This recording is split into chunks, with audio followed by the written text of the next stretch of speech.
મિત્રો આપણે chapter number 3 ની અંદર વાહકતા, વિશિષ્ટ વાહકતા, મોલર વાહકતાની ચર્ચા કરી ચૂક્યા છીએ. એમાં છેલ્લો જે આગળ મુદ્દો ભણી ગયા આપણે પ્રબળ વિદ્યુત વિભાજ્યની વાહકતા. આપણને ખબર છે મિત્રો કે પ્રબળ વિદ્યુત વિભાજ્ય હોય એનું જો ધીમે ધીમે મંદન કરવામાં આવે, શું કરવામાં આવે? મંદન. તો એની મોલર વાહકતા ધીમે ધીમે વધે છે. મતલબ કે વિદ્યુત વિભાજ્યની મોલર વાહકતા મંદન સાથે વધે છે. બરાબર છે. આના માટે ઓસ્વાલ્ડ નામના વૈજ્ઞાનિકે એક અભ્યાસ પણ કર્યો છે કે મંદન સાથે વાહકતાના ફેરફારનો અભ્યાસ. ધ્યાન રાખજો, શાની વાત કરું છું? મંદન સાથે. આપણે ભણીએ છીએ કઈ? નિર્બળ વિદ્યુત વિભાજ્યની વાહકતા. બરાબર છે. તો નિર્બળ વિદ્યુત વિભાજ્ય અને પ્રબળ વિદ્યુત વિભાજ્ય એની વાહકતામાં શું ફેરફાર હોઈ શકે, એ જ મુદ્દો છે મેઇન આપણો. જો વાહકતા બંનેની વધતી જ હોત તો કોઈ ચર્ચા કરવાનો પ્રશ્ન જ નહોતો. પણ પ્રબળ કરતા નિર્બળની વધારે વધે છે કે ઓછી વધે છે, એ જ અભ્યાસ આપણે કરવો છે. તો મંદન સાથે ધ્યાન રાખજો મિત્રો, વાહકતાના ફેરફારનો અભ્યાસ. ધ્યાન રાખજો, મંદન સાથે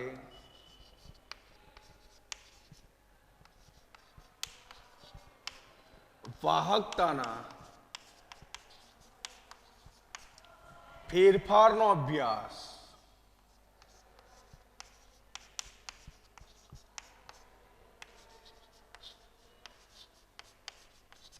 મંદન સાથે શું છે?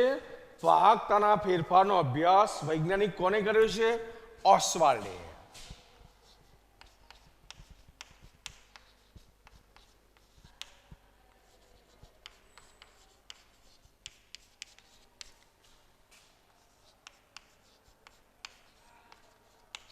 એને શું રજૂ કર્યું મિત્રો? તો એવું જોવા મળ્યું કે પ્રબળ વિદ્યુત વિભાજ્ય કરતા નિર્બળ વિદ્યુત વિભાજ્ય હોય એમાં સાંદ્રતાનો ઘટાડો થતો જાય. સાંદ્રતાનો ઘટાડો ક્યારે થાય મિત્રો? મંદન થતું જાય. બરાબર છે. એટલે ધ્યાન રાખજો કે એને એક વસ્તુ દર્શાવી, ધ્યાન રાખજો, સ્પષ્ટ બાબત એને દર્શાવી છે. ધ્યાન રાખજો કે પ્રબળ વિદ્યુત વિભાજ્ય, કેવો? પ્રબળ વિદ્યુત વિભાજ્ય. બરાબર છે. એના કરતા નિર્બળ વિદ્યુત વિભાજ્ય. પ્રબળ વિદ્યુત વિભાજ્ય કરતા કેવો? નિર્બળ વિદ્યુત વિભાજ્ય. આપણે સરખામણી બંનેની કરીએ છીએ કે પ્રબળ વિદ્યુત વિભાજ્ય કરતા નિર્બળ વિદ્યુત વિભાજ્યની સાંદ્રતાના ઘટાડા સાથે એની વાહકતામાં શું થાય છે? તો વાહકતામાં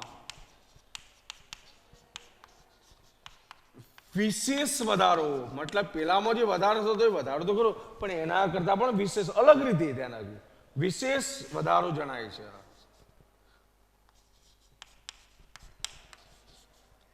બરાબર છે મિત્રો. આ મુદ્દો જે છે હું દર્શાવ્યું છે, બુકમાં કદાચ ઉલ્લેખ ના પણ હોઈ શકે, જૂની બુકમાં ઉલ્લેખ છે. ધ્યાન રાખજો. અને આ પ્રકારનો જે અભ્યાસ છે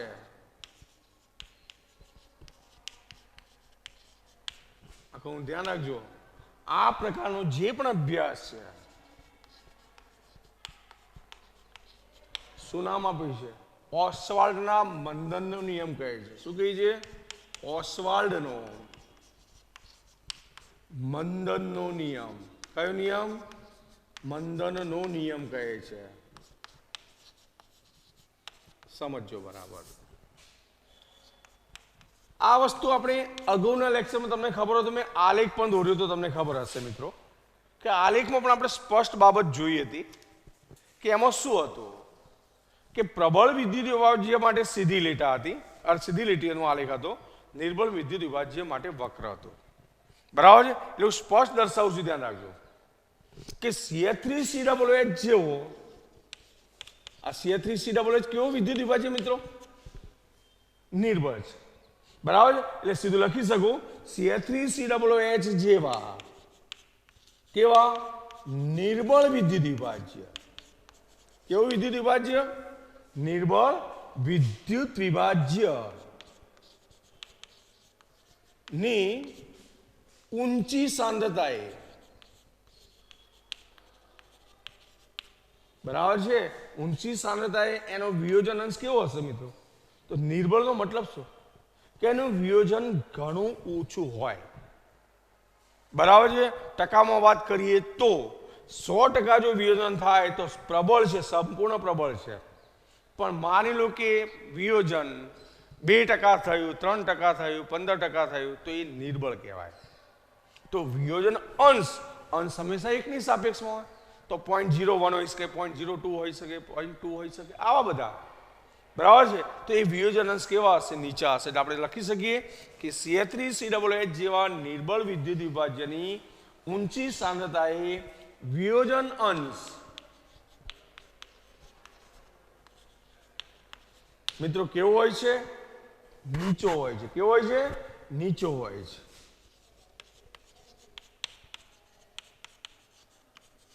એટલે એ વખતે શું થાય? તો આવા વિદ્યુત વિભાજ્ય માટે જો 1 મોલ દ્રાવણ વિદ્યુત વિભાજ્ય લઈ અને એના દ્રાવણનું મંદન કરવામાં આવે તો એના કુલ કદમાં શું થવાનું? વધારો થાય. એટલે એના વિયોજન અંશમાં શું થાય? વધારો. કેમ? કે પાણી ઉમેરવું તો સીધી વાત છે કે 2% વિયોજન થતું હતું. હવે આયનો જે 2% બન્યા હતા એ આયનની સંખ્યા પાણીના વધારા સાથે વધતી જવાની, વિયોજન વધતું જવાનું, અને વિયોજન વધે તો વિયોજન ઊંચો જવાનો. ખબર પડશે મિત્રો? એટલે આપણે લખી શકીએ કે આવા દ્રાવણોમાં વાત કરીએ અથવા આવા વિદ્યુત વિભાજ્યો માટે, આવા વિદ્યુત વિભાજ્યો જે પણ હોય, બરાબર છે, માટે 1 મોલ વિદ્યુત વિભાજ્ય માટે કેવા? 1 મોલ વિદ્યુત વિભાજ્ય ધરાવતા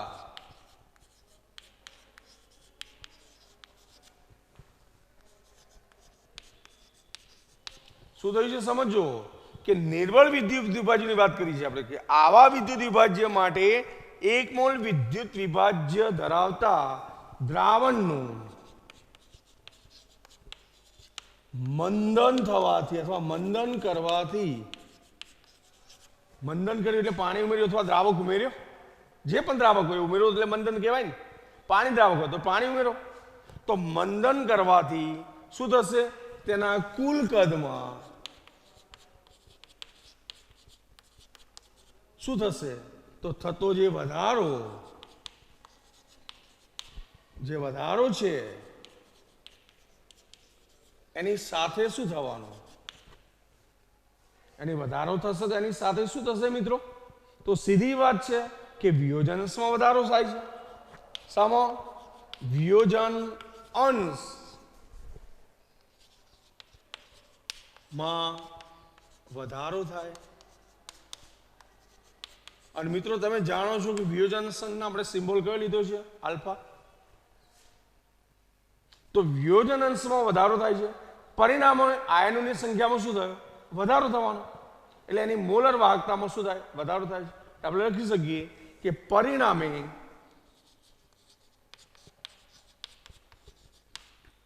આયનોની સંખ્યામાં, ખાલી વિયોજન વધ્યું, વિયોજન અંશમાં વધારો થયો એનો મતલબ વિયોજન વધ્યું છે, તો પરિણામે આયનોની સંખ્યામાં વધારો થવાથી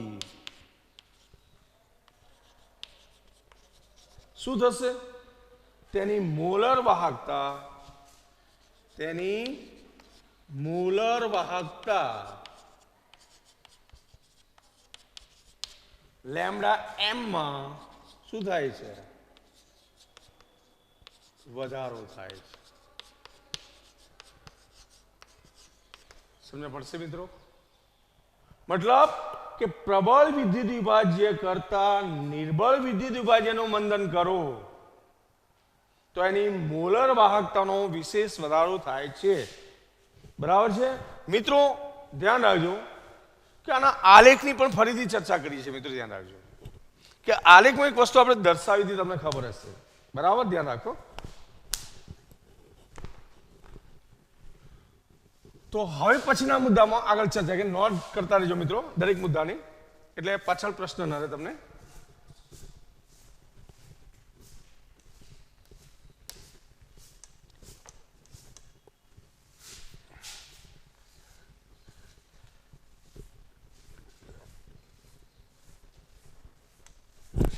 આમાં શું કર્યું હતું આપણે જો યાદ કરો શું કર્યું હતું આમાં આલેખમાં આપણે તો તમને ખબર હશે કે આપણે આ પ્રકારનો આલેખ દોર્યો હતો યાદ કરો અગાઉના લેક્ચરમાં બરાબર છે અહીં આપણે લેમ્ડા એમ લીધું હતું siemens semi square mall inverse અહીંયા c રેસ ટુ 1/2 આપણે લીધું હતું mall into litre inverse raise to 1/2 સાંદ્રતા માન લો કે 0.01 અથવા 0.02 0.04 વગેરે છે અંદાજે આપણે લખી 0.06 વગેરે મોલર વાહકતા માન લો કે 200 400 આપણે વગેરે લખ્યું હતું 600 ગમે તે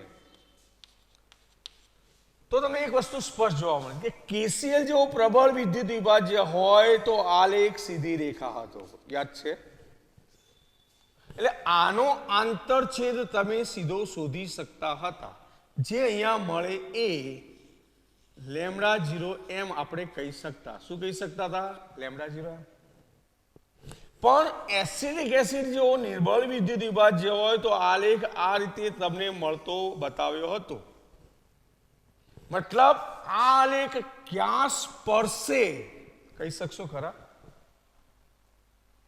ના એટલે ત્યાં પ્રબળ વિદ્યુત વિભાજ્ય માટે લેમ્ડા 0 એમ નું મૂલ્ય મેળવવું ઈઝી હતું સીધું આલેખ ઉપરથી મેળવી શકતા હતા આંતરછેદ એ હતો અરે સોરી લેમ્ડા 0 હતો અને ઢાળ હતો એ અચળાંક હતો અને આપણું સૂત્ર તમને ખબર હશે જ બરાબર છે આગળ ભણી ચૂક્યા છીએ એટલે તો એ આપણે મેળવી શકતા હતા જ્યારે પ્રબળ વિદ્યુત વિભાજ્ય માટે આ સીધી વાત હતી પણ નિર્બળ માટે આ વસ્તુ શક્ય ન હતું એટલે મુદ્દો એડ કરું છું ધ્યાન રાખજો કે આલેખ પરથી સ્પષ્ટ થાય છે કે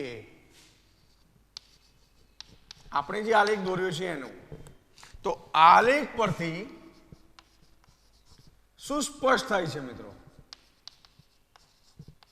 સમજી શકો તમે શું સ્પષ્ટ થઈ રહ્યું છે તો આલેખ પરથી સ્પષ્ટ શું થયું ધ્યાન રાખો કે આવા દ્રાવણોની અતિ મંદન સ્થિતિએ આવા દ્રાવણોની કઈ સ્થિતિએ વાત કરીએ છીએ ધ્યાન રાખજો અતિ મંદન સ્થિતિએ અતિ મંદન સ્થિતિ કોઈ પણ લો શું મોલર વાહકતા મળશે સીધી સીધી મળશે ના બરાબર છે તો મોલર વાહકતા અતિ મંદન સ્થિતિએ મોલક વાહકતા જે પણ છે આકૃતિમાં દર્શાવ્યા પ્રમાણે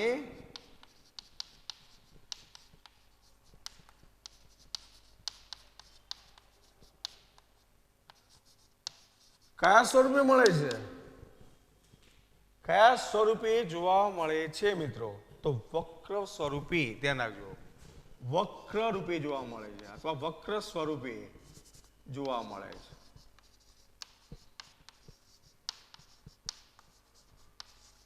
બરાબર છે એટલે સીધે સીધું મારે લેમ્ડા 0 એમ અહીંયા મેળવવું છે શક્ય નથી એના માટે પછી નવા નિયમનો અભ્યાસ આપણે કરવો પડશે બરાબર છે કેમ કે આવા દ્રાવણોને અહીંયા x અક્ષ તરફ તમે લંબાવતા જાઓ તો આને લંબાવું છું ઉપર y અક્ષને ક્યાંક ટચ થશે નક્કી છે ખરું ના એટલે આવા દ્રાવણો માટે નિર્બળ વિદ્યુત વિભાજનના દ્રાવણો માટે લેમ્ડા 0 એમ નું મૂલ્ય નિશ્ચિત ના મળે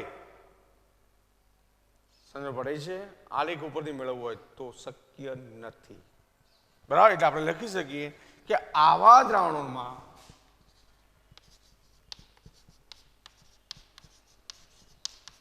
અથવા આવા દ્રાવણો માટે વાત કરીએ બરાબર છે સ્પષ્ટ લખીએ આવા દ્રાવણોમાં લેમ્ડા એમ નો જે આલેખ છે કે નહીં વિરુદ્ધ શાનો આલેખ છે c⁻1/2 બરાબર છે ના આલેખને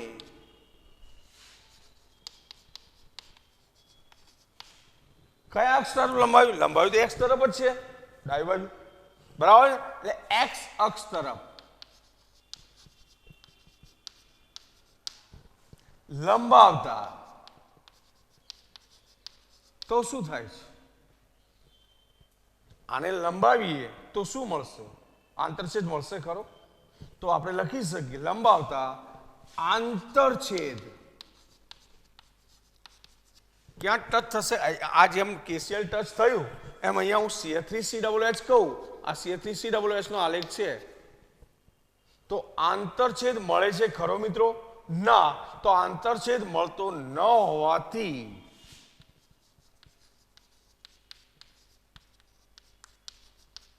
શું પ્રોબ્લેમ થવાનો? તો સીમિત મોલર વાહકતા λ0 m નું મૂલ્ય, શાનું મૂલ્ય? સીમિત મોલર વાહકતા કઈ? λ0 m છે નું મૂલ્ય મેળવી શકાતું નથી. આનું મૂલ્ય મેળવી શકાતું નથી. યાદ રાખજો. કોનું? નિર્બળ વિદ્યુત વિભાજ્ય માટે. બરાબર છે? એટલે સીધી વાત છે. કોહલરોસનો જે નવો નિયમ આપણે ભણીશું, ઓસ્વાલ્ડની આપણે વાત કરી, હવે વાત કરશું કોહલરોસ. એટલે આપણે સ્પષ્ટ કહી શકીએ કે કોહલરોસનો જે આયનોના સ્વતંત્ર અભિગમનો સિદ્ધાંત છે અથવા અભિગમનનો સિદ્ધાંત છે, ધ્યાન રાખજો, એના દ્વારા આ જે વિદ્યુત વિભાજ્યો માટે સીમિત મોલર વાહકતાના મૂલ્યો મેળવી શકાય છે. આપણે લખી શકીએ કે કોહલરોસના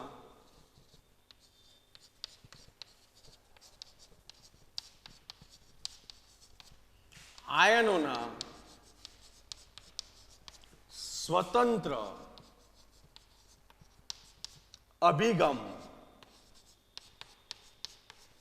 અથવા અભિગમન એના સિદ્ધાંત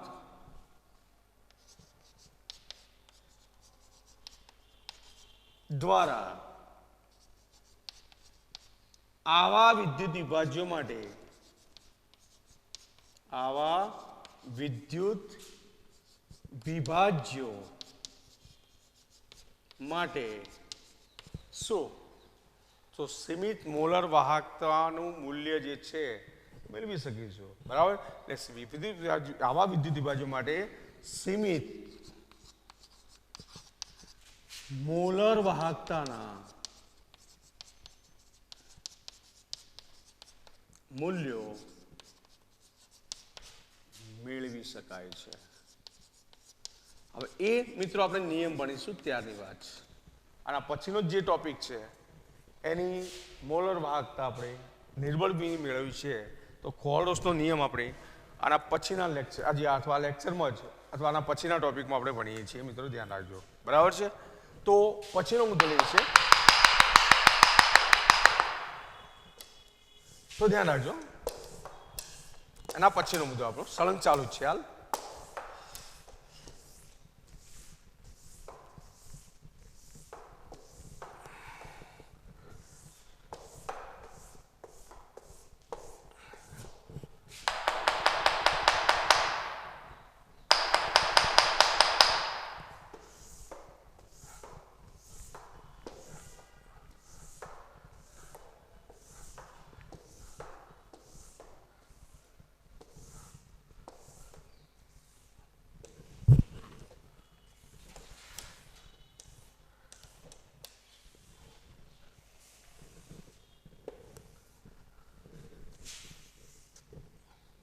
બરાબર છે મિત્રો? તો હવે આપણે લઈએ સી સાંદ્રતાએ મોલર વાહકતાને આપણે લેમ્ડા એમ કહીએ અને સીમિત મોલર વાહકતાને આપણે λ0 એમ કહીએ. તો એના ગુણોત્તર ઉપરથી આપણે વિયોજન અંશ મેળવી શકીએ. બરાબર છે? અને વિયોજન અંશ મળશે તો વિયોજન અચળાંક પણ મળશે. એટલે આપણે લખી શકીએ કે સી સાંદ્રતા એ મોલર વાહકતા, કઈ વાહકતા? મોલર વાહકતા કઈ? તો λm. સી સાંદ્રતા એ મોલર વાહકતા λm અને સીમિત મોલર વાહકતા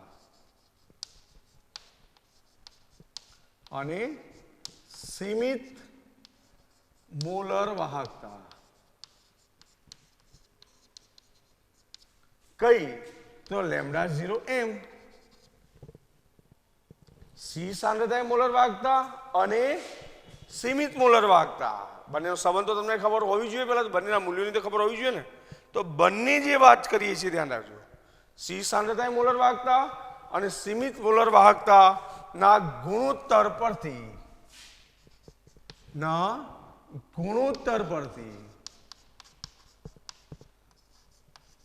મિત્રો શું મેળવી શકશો? તો વિયોજન અંશ આલ્ફા. શું મેળવીશું? તો વિયોજન અંશ આલ્ફા છે, બરાબર છે, એ મેળવી શકાય છે.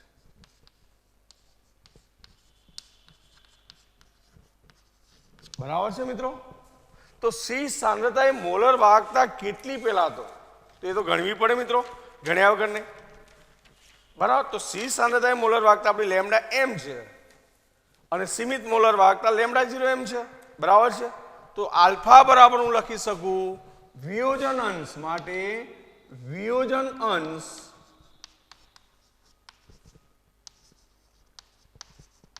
આલ્ફા બરાબર શું લખશો?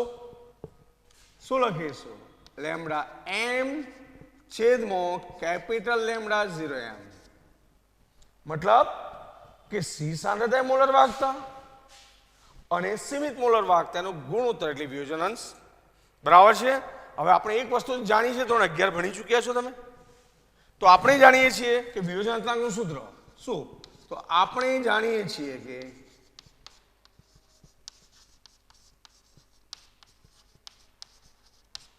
CH3COOH જેવા કેવા નિર્બળ વિદ્યુત વિભાજ્ય માટે અથવા CH3COOH એસિટિક એસિડ જેવા નિર્બળ વિદ્યુત વિભાજ્ય એના માટે આપણે લખીએ તો વિયોજન અચળાંક શું હતો? તમને યાદ હશે કે એ બરાબર શું લખાય? તો વિયોજન અચળાંક કે એ, કે એને આપણે શું કહ્યું મિત્રો? વિયોજન અચળાંક. એસિડ છે એટલે એ લખ્યું, અમે બે જો તો બી લખાય, સીધી વાત છે, બરાબર છે. તો આ જે છે વિયોજન અચળાંક, હું લખતો નથી, ધ્યાન રાખો, કે એ બરાબર સૂત્ર મિત્રો તમે ભણી ગયા છો, સી ઇન્ટુ આલ્ફા સ્ક્વેર એટલે આલ્ફા સ્ક્વેર સી છેદમાં 1 માઇનસ આલ્ફા. આ તમે ભણી ચૂક્યા છો, બરાબર છે. એટલે તમારી જોડે સાંદ્રતા તો છે જ, સી તો. ચલો આની જગ્યાએ તમારે શું મૂકવાનું છે? લેમ્ડા એમ છેદમાં લેમ્ડા 0 એમ એનો વર્ગ, સીધી વાત છે. નીચે શું મૂકશો? તો 1 માઇનસ શું મૂકીશું? લેમ્ડા એમ છેદમાં લેમ્ડા 0 એમ. ક્લિયર? ચલો આનો વર્ગ થવાનો, આનો વર્ગ, આ વર્ગ નીચે આવશે, આ બેનો લસા લઈશું એટલે આપણે લખી શકીએ સી ઇન્ટુ લેમ્ડા એમ સ્ક્વેર, આ તો છે જ, નીચે આવશે લેમ્ડા 0 એમ સ્ક્વેર. ક્લિયર?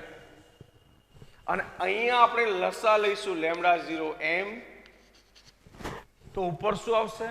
લેમ્ડા 0 એમ માઇનસ લેમ્ડા એમ. ક્લિયર છે? ચલો લેમ્ડા 0 એમ સ્ક્વેર એક ઉડી જશે, તો બરાબર શું આવશે? સી ઇન્ટુ શું આવશે? લેમ્ડા એમ સ્ક્વેર.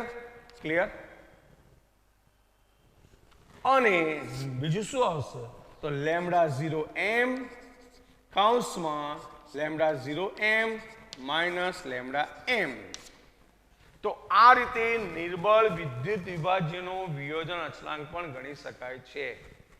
મિત્રો સૂત્ર યાદ રાખજો, કે આપણે એક્ઝામ્પલમાં ઉપયોગ કરીશું, બરાબર. એક્ઝામ્પલ ગણવા માટે આ જ સૂત્રોનો ઉપયોગ આપણે આગળ કરવાનો આવશે, બરાબર છે. તો હવે આ જ મુદ્દામાં આપણે એક ચર્ચા કરી હતી, તમને ખબર હોય તો, કે નિર્બળ વિદ્યુત વિભાજ્યની સીમિત મોલર વાહકતા અમારે મેળવવી છે. તો કોહલ-રોસના નિયમનો ઉપયોગ કરી, શાનો ઉપયોગ કરીને? કોહલ-રોસના એ નિયમનો ઉપયોગ કરીને આપણે મેળવી શકીએ છીએ મિત્રો, બરાબર છે. તો એ છે શું? કોહલ-રોસનો નિયમ શું છે એ હવે આપણે સમજીશું, અને ખૂબ જ મોસ્ટ ઇમ્પોર્ટન્ટ પોઈન્ટ છે, આપણું ધ્યાન રાખજો મિત્રો, બરાબર છે. વિદ્યુત રસાયણનો મોસ્ટ ઇમ્પોર્ટન્ટ પોઈન્ટ છે કોહલ-રોસનો આયનોના સ્વતંત્ર અભિગમનનો અથવા અભિગમનો સિદ્ધાંત. અને બોર્ડ એક્ઝામની અંદર મિત્રો વારંવાર પૂછાયેલો પોઈન્ટ છે, ધ્યાન રાખજો. બરાબર, વારંવાર પૂછાયેલો પોઈન્ટ હું કહું છું. જૂના અભ્યાસક્રમમાં પણ હતો, અત્યારે પણ છે. બરાબર, એટલે એ વિગતવાર આપણે ભણીશું. તો નિયમ સમજીએ પહેલા તો, કે નિયમ સમજવા માટેની જે અભ્યાસ કર્યા છે એ અભ્યાસની વાત કરીએ. તો હવેનું ટાઇટલ છે આપણો કોહલરોસ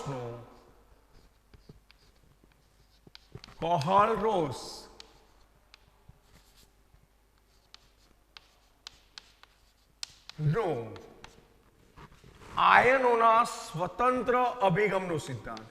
આયનોને આધાર લીધો છે ને, આયનોના સ્વતંત્ર અભિગમ નો સિદ્ધાંત. સમજો મિત્રો, આ આપણે ભણીમાં જઈ રહ્યા છીએ. કોહલરોસ છે એનો આયનોના સ્વતંત્ર અભિગમનો સિદ્ધાંત આપણે ભણવો છે. અહીંયા સારા ઉપર લઈએ, અભિગમનો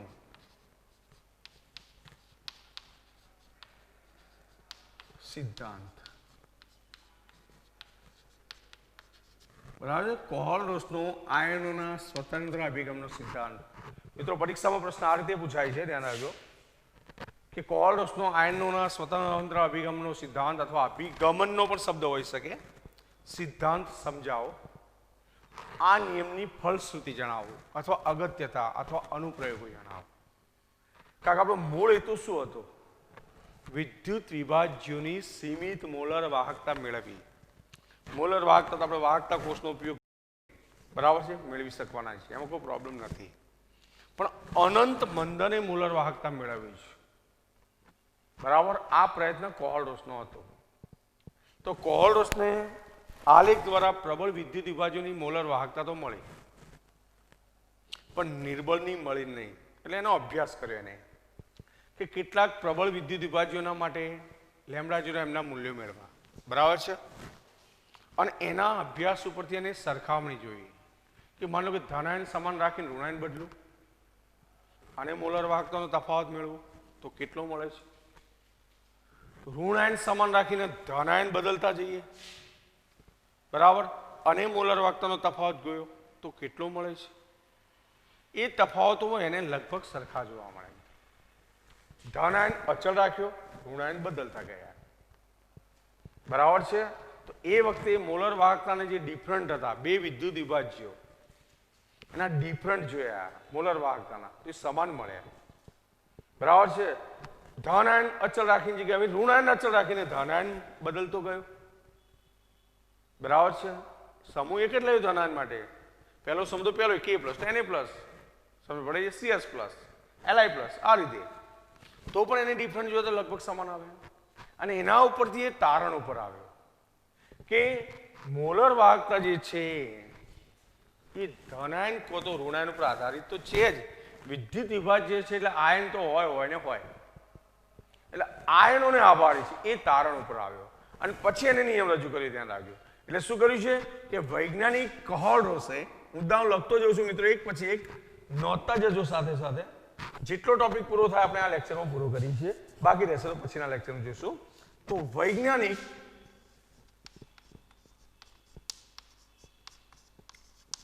કોહલરોસે શું કર્યું છે? કેટલાક પ્રબળ વિદ્યુત વિભાજ્યોના, કેટલાક કેવા પ્રબળ વિદ્યુત વિભાજ્યોના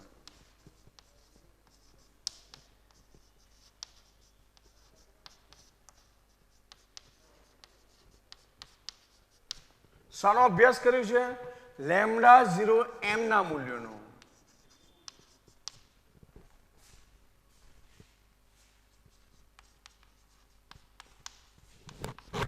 અભ્યાસ કર્યો. શું અભ્યાસ થતો એ દર્શાવ્યું છે. અને એમાં એને કેટલીક નિયમિતતાઓ અવલોકિત કરી. તેમાં તેને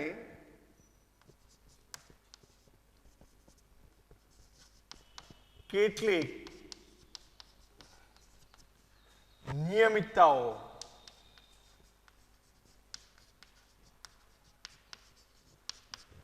અવલોકિત કરી.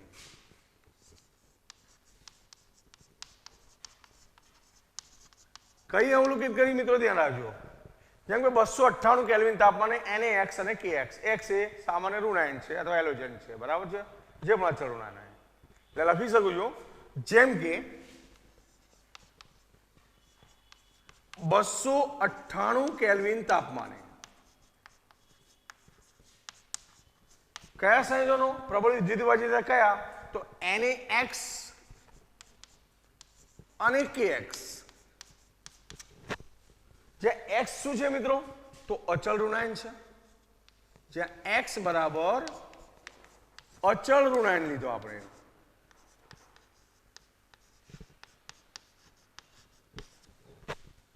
બરાબર છે. તો X બરાબર અચળ ઋણાયન છે. એના λ0m ના મૂલ્યોનો તફાવત, આ જે મૂલ્યો લીધા એનો તફાવત જે છે સરખો આવ્યો.